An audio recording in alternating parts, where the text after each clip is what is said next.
नमस्कार रसिको, मी जुही आणि S news सुगंध मातीचा या शोवर आपल्या सर्वांचं पुन्हा एकदा हार्दिक स्वागत।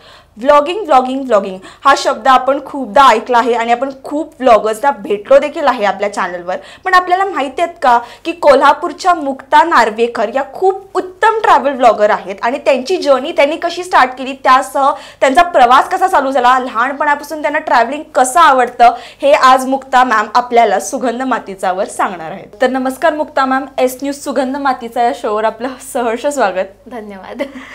तर फूड ब्लॉगिंग असतं, लाईफस्टाईल ब्लॉगिंग असतं, फॅशन ब्लॉगिंग असतं, तर त्या सर्वांपैकी तुम्ही ट्रॅव्हल ब्लॉगिंग का निवडलं बरं? ऍक्च्युली ट्रॅव्हलिंग करायला मला आवडतं। मला असं होतं की एक महिना जर मी कुठे गेले नाही बाहेर तर मला असे माझे हात पाय शिवायला लागतात। सो ट्रॅव्हलिंग माझं पॅशन आहे आणि मला लिहायला पण आवडायचं आणि व्यक्त व्हायला पण आवडायचं। सो मग ट्रॅव्हल ब्लॉगिंग ओके, आपण ते ये जवानी या दिवानीमध्ये एकदा असं पाहिलं होतं की हा आपल्याला ट्रॅव्हलिंग करता येतं, पण त्यासाठी काहीतरी करिअर ऑप्शन्स असे फार विचित्र असतात, राईट? म्हणजे लहानपणी असं बेडवरती वगैरे झोपलं नाही की डे ड्रीमिंग वगैरे असं सुरू व्हायचं ना, त्यावेळेस वाटायचं की यार तसं आपल्याला जगता यायला पाहिजे, कबीरवाली लाईफ पाहिजे। पण ट्रॅव्हल एक्सपेन्सिव्ह आहे, मग हे सगळं त्याचं काम, सुट्ट्या, हे सगळे गोष्टी असतात, मॅनेज कसं करायचं। पण आता मी म्हणजे ते माझं स्वप्न जगतीये, राईट? तेच एक आहे की मॉडिफिकेशन आलं युट्यूबमुळे आणि सगळं आज ते युट्यूबमुळे सगळी ती कबीरवाली लाईफ जगू शकतात। तर लहानपणापासून तुम्हाला ट्रॅव्हलिंग आवडतं आपण असं सांगितलंय, राईट? तर आपण व्लॉग्स स्टार्ट कधी केले आणि कधी सुचलं की आता बाबा व्लॉग्स चालू करूयात आणि आपली जी जर्नी आहे ती आपण लोकांची शेअर करूयात, असं कधी वाटलं? ऍक्च्युली चॅनल आता म्हणजे मार्चमध्ये 5 वर्षाचं होईल। सो पहिला व्लॉग माझा होता 31 मार्चला शिमगोत्सवाचा। तर मी कोल्हापूरची आहे पण माझे रूट्स जे आहेत ते कोकणातले आहेत। तर लहानपणी कोकणात वगैरे जाणं व्हायचंच आणि शिमगोत्सवाला म्हणजे जायला लागतंच, राईट? तुम्ही कुठेही असा तिथं असायलाच लागतं गावात। तर त्या खूप छान आठवणी होत्या। म्हणजे वरती मंदिरात चालत जायचं, देवीची पूजा करायची, मग तिच्या पुढे पालखी नाचवली जायची। ओके। आणि फक्त पुरुष नाही नाचवायचं तर महिलांना सुद्धा पालखी नाचवायला मिळायची, परवानगी होती। आणि मग ते पारंपरिक पद्धतीचे ढोल, त्यांचा गजर, या सगळ्या अशा आठवणी एकदम अशा पक्क्या होत्या माझ्या मनामध्ये। तर मी म्हटलं की ओके, आपण आता सुरुवात करतो तर आपल्या रूट्स पासूनच चालू करूयात। आणि मग सुरुवात झाली। म्हणजे पहिला व्लॉग शिमगोत्सवाचाच आहे माझा। ओके, 5 वर्ष आधी म्हणजे कोविडच्या आधीच असेल, 2019। ओके, सो तेव्हा तरी फुल फ्लेजेडली तुमचे व्लॉग चालू झाले, परत कोविड मध्ये असं झालं असणार की तो ब्रेक बसला असणार, बाहेरच जायची परमिशन नव्हती कुठे। त्यानंतर ऍक्च्युली असं झालं की महापूर आला, कोल्हापूर म्हणजे एक बेटच झालं होतं, त्यामुळे बाहेर कुठे जायला चान्सच नव्हता। सो मग त्यानंतर मग कोविडची वेव, पहिली वेव, दुसरी वेव, त्यामध्ये थोडंसं असं भरकटलं, ठप्प पडलं चॅनल। पण माझं हे होतं की चॅनलवरती ट्रॅव्हल ब्लॉगिंग सोडून दुसरं काहीच मला टाकायचं नाहीये। ओके, इतकं माझं पक्क होतं। तर 2022च्या नोव्हेंबरमध्ये ज्यावेळेस युट्यूब नेक्स्ट अप मध्ये सिलेक्शन झालं चॅनलचं। युट्यूब नेक्स्ट अप काय असतं बरं? ऍक्च्युली युट्यूब कडून एक असं काय म्हणायचं प्रोग्राम आयोजित केला जातो, ज्यामध्ये त्यांना ज्या चॅनलमध्ये पोटेन्शियल वाटतं पुढे जायचं, ग्रो करायचं, अशा चॅनल्सची ती निवड करतात। आता ते पूर्ण भारतातून निवडलं जातं, तर त्यामध्ये आपल्या चॅनलचा समावेश होता। अरे वा, कॉंग्रॅच्युलेशन। थँक्यू। तर त्यानंतर ऍक्च्युली ग्रीप घेतली, मला कळालं त्या वर्कशॉपमध्ये युट्यूबनं घेतलेलं की युट्यूब काम कसं करतं। सो त्याचा खूप फायदा झाला आणि ग्रोथ तिब्बल झाली जवळजवळ। ओके, तर आता व्लॉगिंग स्टार्ट केल्यावर असं कधी आपण ठीक आहे असं स्वप्नात विचार करत असतो की अरे चुकून सिल्वर मिळेल, चुकून गोल्डन बटन, प्ले बटन मिळेल, पण तुम्हाला तो सिल्वर बटन देखील मिळाला। तर ती जर्नी कशी होती, ते तेवढे सबस्क्रायबर्स कसे तुम्ही गेन करत गेला, त्यांचा विश्वास कसा गेन करत गेला, आणि ती फिलिंग काय होती की अरे आला आहे घरी आता बटन? ऍक्च्युली गंमत अशी झालेली की एका पॉइंट नंतर चॅनल ग्रोच होत नव्हतं. पण कोविड मध्येच थोडस, कारण गॅप पडला होता आणि युट्यूबला कसं क्वालिटी आणि कन्सिस्टन्सी दोन्ही लागतं. कन्सिस्टन्सी नव्हती त्यामुळे मी बॅकफूट वरती पडले. तर एकदा मी कोकणातच धामापूरचा तलाव आहे सिंधुदुर्गामध्ये आणि तिथं आहे भगवती देवीचं मंदिर. सो मी एकदा तिथं गेले आणि मला काय झालं, असं हे काहीतरी झालं मला तिथे आणि मी देवीला म्हटलं की ओके हे बघ मी सगळं असं व्यवस्थित करतेय, खूप मनापासून करतेय. सो का पंच बसत नाही, अजून थोडंसं मला पुढे जायचंय. सो मला तेवढी ताकद दे आणि तुझे आशीर्वाद पाठीशी असू दे. सो त्यानंतर ते नेक्स्ट स्टेपचं झालं आणि मग ती घडदौड सुरू झाली सगळी. तरी कसं हेल्प झाला होता लाईक त्या वर्कशॉपचा तुम्हाला, नेक्स्ट स्टेपच्या वर्कशॉपचा नेमका? आता ते जे वर्कशॉप होतं ते थेट जे युट्यूबमध्ये काम करतात लोक, तर त्यांच्याकडूनच ते वर्कशॉप घेण्यात आलं होतं. तर आम्हाला कळालं की अनालिटिक्स कसे वर्क करतात, थंबनेल कसं डिझाईन करायचं असतं. कारण आपण थंबनेल बघतो म्हणजे थंबनेल बघूनच आपण व्हिडिओ बघायला चालू करत असतो त्यावरती क्लिक करून. सो तो खूप महत्वाचा फॅक्टर आहे जो लक्षात येत नाही आपण सुरुवातीला. तर ते किती महत्वाचं आहे ते कळलं आणि खूप बऱ्याच गोष्टी झाल्या ऍक्च्युअली. त्यामुळे आय गेस ते तुमचे फीड्स अँड एव्हरीथिंग स्ट्रॉंग होत गेले असणार आहेत. Right right right right. तर व्लॉगिंग करताना कॅमेरा सेटअप, प्रॉपर अरेंजमेंट, आता समजा आपण गेलो एका डोंगरावर आणि तिथे कॅमेरा स्टेबल वगैरे ठेवावा लागतो, ट्रेक करतोय किंवा पाण्याच्या ठिकाणी गेलोय तिथे तर जपावंच लागतो पूर्णपणे. तर कॅमेरा मॅनेजमेंट आणि तुमची सिस्टीम आणि सेटअप कसा असतो बरं? माझ्याकडे आता टोटल 4 कॅमेरे आहेत. त्यामध्ये एक आहे तो DSLR आहे जो आता खूपच जुना झालाय, म्हणजे त्याला 6-7 वर्ष तरी झाली असतील आरामात. त्यानंतर एक GoPro होता, आता तो अपग्रेड केला, तो आहे. ड्रोन आहे एक. आणि ड्रोन तुम्ही स्वतः फ्लाय करता? हो हो, म्हणजे माझा नवरा आहे रोहित जो सिनेमॅटोग्राफर आहे, एडिटिंग करतो. सोनेपीस भाग आहे. सो तो ऑपरेट करतो. मी पण आता ते शिकली ऑपरेट करायला. कधी सोलो ट्रिपला जाणं झालं तर ते करू शकता. राईट, ते ऑटो मोडवर ऑपरेट होतात ड्रोन्स पण. अरे खूपच सुंदर जर्नी आहे, म्हणजे लाईक फुल सेटअप प्रॉपर व्लॉगिंगचा आहेच. राईट. तर कोकणशी आपलं कनेक्शन आहे. तुम्ही एका उत्सवाचा मेन्शन केलाय, तर त्या उत्सवाविषयी मला डिटेलमध्ये लाईक ऐकायचंय की काय असतो, देवींचा उत्सव आहे, कोणत्या देवींचा असतो, कशी पूजा केली जाते, कशी तयारी केली जाते बरं गावात? ओके, सो मी म्हटलं तो शिमगोत्सव, जो गणपती आणि शिमगोत्सव हे कोकणात म्हणजे धामधुमीचेच होतात. म्हणजे आणि त्यावेळेस चाकरमानी किंवा जिथे कोणी असेल तिथं ते गावात येतच माणूस, इतकं ते कनेक्शन आहे. आणि शिमगोत्सव ऍक्च्युली म्हणजे भेरली माड असतो, एक जुना झालेला माड असतो, तो तोडून आदल्या दिवशी आणतात, मग त्याची पूजा केली जाते आणि मग होळी, आपल्या इथे कशी होळी असते तशीच होळी केली जाते आणि त्या होळीभोवती पालखी बऱ्याचदा नाचवली जाते आणि मग ती देवीच्या दारात आणली जाते आणि देवीच्या पुढं जो परिसर असतो तिथं ती नाचवली जाते. आता आमच्या इकडे आहे ती वाघजाई आहे, तर तिच्या पुढे ती पालखी नाचवली जाते. आणि असं म्हणतात ऍक्च्युली की त्यावेळेस पालखी कशी जड असते ना, त्यावेळेस ती अगदी पिसासारखी हलकी वाटते लोकांना. Okay, seriously? हो हो. ओके. आणि तीच खास गोष्ट आहे की फक्त पुरुष नाही तर स्त्रियांना सुद्धा, म्हणजे ज्या माहेरवाशिणी आहेत त्यांना सुद्धा पालखी नाचवायचा मान मिळतो. तर खूप म्हणजे खूप कमाल माहोल असतो तो. तुम्ही दरवर्षी ते अटेंड करता? हा, दरवर्षी असतो तो.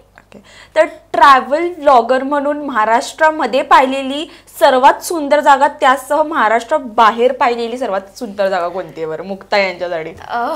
महाराष्ट्रच आपला ऍक्च्युअली खूप सुंदर आहे. राईट. त्यातलं निवडायचं काय हा खूप मोठा प्रश्न आहे. पण मी तुला एक माउंटेनचं ठिकाण सांगते आणि एक आहे ते समुद्र किनाऱ्याचं सांगते. बेस्ट. एक आहे आपला जो सह्याद्री व्याघ्र प्रकल्प आहे त्याच्या जवळच काठी नावाचं एक गाव आहे. तू ऐकलेस नाव त्याचं? नाही. इतकं ते ऑफबीट आहे साताऱ्यात. जवळच आहे साताऱ्यात. ओके. पाटण जवळ आहे. तर त्या काठी गावामध्ये मी राहिले होते. तिथे बॅकवॉटर केबिन नावाचं एक स्टे आहे. सो तिथे आम्ही स्टे केला होता आणि आम्ही दरवाजा उघडून बाहेर आले. साधारण सप्टेंबर ऑक्टोबरचा महिना होता तो. तर त्यावेळेस सगळे ढग असे म्हणजे धुकच होतं खाली आणि सूर्याची किरणं त्यावरती पडली होती. म्हणजे कमाल म्हणजे मॅजिकल होता तो सगळा माहोल. आणि हा सोहळा जवळजवळ तासभर सुरू होता. तासभर आम्ही ते बघत होतो, चहा घेत बघत होतो, बाहेर बसून तिथे फिरलो. खूप सुंदर होतं. ही जागा मी विजिट तर नक्की करणार आहे आणि जवळ पण आहे, सो ती जायला लागतेच. ओके, समुद्र ठिकाणी कोणते? येस, समुद्र ठिकाण आता त्यामध्ये पण बरेच खूप सुंदर आपल्याला लाभलाय. Right right right western Ghats आणि झोन्स आपले खूप सुंदरच आहेत. येस, तर मी मोचेमाड नावाचा किनारा बघितला होता जो शिरोड्याच्या अलीकडे आहे. शिरोडा आणि वेंगुर्ल्याचा जो सागरेश्वर आहे त्याच्यामध्ये तो येतो. तो फारसा नाही माहितीये कुणाला, पण खूप सुंदर आहे. म्हणजे खूप मोठा किनारा होता तो आणि त्या किनाऱ्यावरती फक्त आम्ही दोघंच होतो. आणि नंतर संध्याकाळ झाली तशी रापणीला होडी निघाल्या होत्या मासेमारीसाठी. तर तेवढीच लगबग होती आणि काही मुलं होती, 2-4 मुलं, तर ते कापडी पतंग उडवत होते. कापडी पतंग ऍक्च्युली. सो तो माहोल खूप अद्भुत होता त्यावेळेचा. आणि आम्ही अख्खा किनारा आपला असल्यासारखं वाटत होतं. Right, private beach. Yes, right, खूप सुंदर होता. आणि महाराष्ट्र बाहेरची कोणती जागा सुंदर आहे बरं सर्वात पाहण्यासारखी? भरपूर आहेत तिथे. Bharat, India is like incredible India म्हणतातच त्यासाठी. पण तशी की अरे यार परत जाऊ शकतो, परत जायचंय. बिकॉज बरेचदा असं होतं की नाही मला एकाच ठिकाणी एकदाच ट्रॅव्हल करायचं आणि नवीन काहीतरी एक्सप्लोर करायचं, पण अशी एक जागा आहे अरे परत जाऊ शकतो. तर हिमाचलमध्ये मी मागच्या वर्षी स्पिती व्हॅलीची ट्रिप केली होती, जो अतिशय म्हणजे टफ टेरेन समजला जातो. म्हणजे तिथले रस्ते जर बघितले तर ते प्रचंड डेंजरस असतात. सो ती ओव्हरऑल व्हॅलीच आणि तिथला जो चंद्रतालचा तलाव आहे तर तो बघण्यासारखा आहे. म्हणजे त्याची एक गोष्ट आहे की म्हणजे पांडवांचा शेवटी ते गेले तर ते त्या तलावाच्या इथं होतं. तो कमाल, तो चंद्रताल बघणं आणि त्यासोबत ती गोष्ट आठवणं. ते एकदम बॉर्डरला असेल, ते कैलासचा प्रवास आय गेस त्यांचा तेव्हा सुरू होता, तेव्हा एकदम बॉर्डरला असेल ते तलाव. म्हणजे तुला असं वाटणार नाही की आपण कुठेतरी टोकाला आहोत, असंच फिलिंग येतं. Right right exactly. बिकॉज ते पांडवांची जर्नी बघायला गेलं तर ती तिथेच एंडलाच होती, लाईक इंडियाच्या एंडला, म्हणून ते फुल एंड आणि खूप सुंदर असणार आहे. सो तो चंद्रताल तलाव पाहणं एक अद्भुत होता. आणि अजून एक आपल्याजवळ म्हणजे गोवा आहेच आपल्याला खूप जवळ आहे. सो गोवा बियॉन्ड बीचेस असं मी केलं होतं. त्याच्या सिरीज होती की गोव्याचे अंतरंग. सो जर ब्लॉग बघितली, ती सिरीज बघितली तर समुद्रकिनारे अगदी कमी आहेत. गोव्यातले हिंटरलँड मधली ठिकाणं मी जास्त एक्सप्लोर केलीत. तर तिथे सप्तकोटेश्वर मंदिर आहे आणि त्याचं हे आहे की छत्रपती शिवाजी महाराजांनीच त्याचा जीर्णोद्धार केला. सो ते कमाल, तो पण परिसर सप्तकोटेश्वर मंदिराचा कमाल आहे. परिसर कमाल आहे आणि सगळ्यांनी हे नक्की प्लेसेस व्हिजिट करायचे. खरोखर ते ज्याप्रमाणे सांगतायत मला जायला वाटतंय तिथे. पण आता ते व्लॉगिंग कशा आहेत आणि कशा करतात ते तुम्हाला या इंटरव्ह्यू वरूनच कळेल. हायेस्ट व्ह्यूज कोणत्या व्हिडिओला आजपर्यंत भेटलेत, तो कोणता व्हिडिओ आहे? कुठला सांगू, लॉंग फॉर्मॅट सांगू की शॉर्ट फॉर्मॅट? दोन्ही सांगा, लॉंग फॉर्मॅट आणि शॉर्ट्स पण. ओके, शॉर्ट फॉर्मॅटमध्ये रिसेंटली मी चांदोलीची ट्रिप केली होती आणि तिथं एक गाव आहे, त्या गावाचा व्हिडिओ मी केला होता. शॉर्ट फॉर्मॅटमध्ये ओळख करून दिली होती गावाची. तर त्याला खूप सुंदर व्ह्यूज आहेत, म्हणजे 2.3 मिलियन व्ह्यूज आहेत. आणि लॉंग फॉर्मॅट व्हिडिओमध्ये तसे वासोट्याचा किल्ला केला होता, त्याला आहेत. आणि आपल्या पन्हाळ्याचा एक व्हिडिओ केला होता, अपरिचित पन्हाळा म्हणून. तर त्याला खूप सुंदर व्ह्यूज आहेत. ओके, यूट्यूब करिअर्स विषयी जर आज आपण बोलायला गेलो तर कसा स्कोप आहे, मार्केट कसं आहे? मार्केट स्टडी तुम्ही नक्कीच केला असणार, सो मार्केट स्टडी कसा आहे? ज्यावेळेस आपण युट्यूबची सुरुवात करतो तर त्यावेळेस आपल्याला आपलं पॅशन फॉलो करायचं असतं, एवढंच डोक्यात असतं. मला हेही माहित नव्हतं की त्यातून इन्कम होतो आपल्याला. God, okay. सो इतकी बेसिक माझी सुरुवात होती. सो त्यानंतर इन्कम सोर्स सुरू झाला. पण आपण ही गोष्ट लक्षात ठेवली पाहिजे की ते करिअर पण आहे आणि पण तो एक प्लॅटफॉर्म आहे. युट्यूब एक प्रोफेशनल, जसं एक जॉब करत असतो, एक जॉब टाइप आपण म्हणू शकतो. फक्त तो प्लॅटफॉर्म आहे, सोशल मीडियावरचा एक प्लॅटफॉर्म आहे. जसा की युट्यूब आहे, इंस्टाग्राम आहे, फेसबुक आहे. या तिन्ही वरती आपण कंटेंट अपलोड करू शकतो. पण सगळ्यात महत्वाचं हे आहे की आपल्याला आपला ऑडियन्स समजलं पाहिजे. माझा जनरली जे ट्रेंड्स असतात त्याच्यावरती बिलकुल फोकस नसतो, कारण ट्रेंड्स काही येतात जातात आणि ते वेगवेगळ्या पद्धतीचे असतात. सो आता माझं ट्रॅव्हलचं आहे, तर मी माझ्या ऑडियन्सला, माझं ऑडियन्स कोण आहे, ते बघणारं कोण आहे, आता लहान मुलंही बरेचदा व्हिडिओ बघतात, सो तर सगळा बॅलन्स साधत एक व्हिडिओ करावा लागतो. तर पहिली गोष्ट ही आहे की ऑडियन्स तुम्हाला समजायला पाहिजे आणि एक बेसिक म्हणजे व्हिडिओ क्रिएशनचं ह्याचं आपल्याला ज्ञान असलं पाहिजे, इतकंच आहे. पण युट्यूबची खास गोष्ट हीच आहे की आपल्याला मागं खेचणारं कोणी नाहीये तिथं. राईट. कारण आपणच प्रोड्युसर असतो, आपणच डिरेक्टर असतो, आपणच प्रेझेंटर असतो आणि आपल्याशिवाय दुसरं कोणी अपलोडही नाही करू शकत. राईट्स पण सगळे आपलेच असतात. सो ती गोष्ट खूप छान वाटते मला युट्यूबची. ओके. तर मुक्ता यांची आपण इनक्रेडिबल ट्रॅव्हल जर्नी तर ऐकली आहे, पण अशी एखादी जागा जी अजून जायलाच मिळालेली नाहीये, ऐकलंय भरपूर पण अजून व्हिजिट नाही गेलेली? बऱ्याच आहेत ऍक्च्युली. मला बकेट लिस्ट मोठी आहे. बकेट लिस्ट मोठी आहे. मला ऍक्च्युली अंदमानला जायची प्रचंड इच्छा आहे. अंदमान एक्सप्लोअर करायचंय. अंदमान निकोबार कधी होतंय. राईट. ओके. तर भारताबाहेर देखील जर मी विचारायला गेले तर कोणती जागा एक्सप्लोर करायला आवडेल? मला ऍक्च्युली फिनलँड बघायला आवडेल. Northern lights. राईट. सेम. ते बघायला खूप आवडेल. तर मुली आजकाल माझ्यासारख्या ज्या असतात ते सेम, मी पण यातलीच आहे की मी एखादी शॉर्ट पाहिली, इवन लाईक आता आपण ऑल अबाउट कोल्हापूरचा पण इंटरव्ह्यू पाहिला होता, त्यांची देखील एखादी रील पाहिली की अरे ही जागा कोल्हापूरच्या जवळ आहे, आता मी जाणार या विकेंडला, असं असतं. सो आता आजकाल हे झालं की मुली पाहतात की अरे बाबा हे अवेलेबल आहे, अशा आपण करू शकतो मॅनेज, आपण जाऊया. तर जे कोण मुली ट्रॅव्हल करतात त्यांच्यासाठी सेफ्टी टिप्स त्यासह प्लॅनिंग कसं करावं? ओके. प्लॅनिंगसाठी मी आधी सांगते की सगळ्यात आधी येतो की रिसर्च. सो आपल्या इथून ते ठिकाण किती आहे, तिथं किती हॉटेल्स आहेत, क्राऊड आहे आणि आपल्याला आपल्या ओळखीचे कोण आहेत का तिथं. राईट. हे सगळं धरून मुलींनी प्लॅनिंग करावं असं वाटतं मला. आणि प्रिकॉशन वाईज म्हणजे की स्पीड डायलला नंबर्स असावेत आपल्या, आणि बाकी काळजी आता मुली घेतायतच, म्हणजे आता सक्षम झालेल्या आहेत तेवढ्या. सो हुशार असलं पाहिजे, म्हणजे स्मार्ट असलं पाहिजे, तर ते होणार, पॉसिबल होणार. आणि खूप छान गोष्ट आहे की किती ट्रॅव्हल कॉन्टेंट क्रिएटर मुली आहेत बघतोय आपण.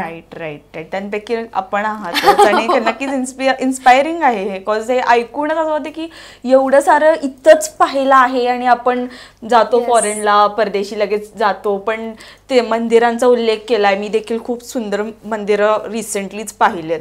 सो ते असं आहे की पहिला इथे बघूया आणि मग जाऊया. राईट. आणखीन एक गोष्ट म्हणजे की गुगल रिव्ह्यूज. अतिशय महत्त्वाचे. राईट. गुगल रिव्ह्यूज वाचले पाहिजेत. एअरबीएनबी वरती खास करून म्हणजे जर होमस्टे वगैरे जर आपण प्रेफर केला तर ते जास्त सुरक्षित वाटतं मला. लॉजिंग आणि गुगल रिव्ह्यूज आणि इव्हन जे मेक माय ट्रिप और ह्याच्यावर पण जे रिव्ह्यूज असतात ते पण मी फॉलो करत असते, करूनच बघावं. आणि होमस्टेचा फायदा हा असतो की आपल्याला सगळं ऑथेंटिक एक्सपिरियन्स करायला मिळेल. राईट. एक्झॅक्टली. तर मॅम, फॅमिली लाईफ आणि तुमची vlogging life, because travelling vlogs असतात मोस्टली, तर ती बॅलन्स कशी होते? खरं सांगायचं तर कॉन्टेंट क्रिएटरचं लाईफ हे म्हणजे 24 तास तुम्ही त्याच थॉट प्रोसेस मध्ये असता. सो सुट्टी नसते, रविवारचीही सुट्टी नसते. आणि फॅमिलीचा सपोर्ट हा कायमच आहे, म्हणजे सासू सासऱ्यांचाही खूप सपोर्ट आहे, माझ्या आई वडिलांचाही तितकाच सपोर्ट आहे. आणि माझा मेन माणूस म्हणजे माझा नवरा आहे, पाठीशी खंबीरपणे उभा. तर त्याच्यामुळे सगळं म्हणजे सोपं झालंय. राईट. सो त्यांचा देखील सपोर्ट आहे. सो लास्ट की कोल्हापूरकरांसाठी एक संदेश मुक्ता नार्वेकर यांच्याकडून. येस. कोल्हापूर म्हणजे अगदी इथे तुम्ही कुठेही फिरलात तरी कधी एकदा असं म्हणजे खूप दिवस बाहेर असलो की आपल्याला आपल्या पाण्याची आठवण येतेच. कारण राईट, बरोबर आहे. परवा मी पण गेले होते, मला झालं की नाही मला मासे नाही खायचे, मला जायचंय, मला कोल्हापूरचं काहीतरी खायचंय. येस. तर तेच होतं माझं. मी कुठे म्हणजे ट्रॅव्हल करून आले की मी दुसऱ्या दिवशी तांबडा पांढरा किंवा मिसळ हे खायला मी जातेच माझ्या आवडीच्या ठिकाणी. तर आणि कोल्हापूरमध्ये पर्यटनाला खूप स्कोप आहे. आपल्याकडेही खूप सुंदर सुंदर ठिकाणं आहेत. मी कोल्हापूर दर्शन नावाची सुद्धा सुरुवातीला एक सिरीज केली होती, त्यामधून ठिकाणे एक्सप्लोअर केली आहेत. तर सो कोल्हापूर एक पर्यटन स्थळ म्हणून छान डेव्हलप व्हावं अशी माझी इच्छा आहे आणि कोल्हापूरची माणसं प्रेमळ आहेतच. राईट, अगदीच. येस. तर थँक्यू मुक्ता मॅम, तुम्ही तुमचा मूल्यवान वेळ आम्हाला दिलात, एस न्यूजला दिलात. खूप सुंदर संवाद झाला. धन्यवाद. थँक्यू.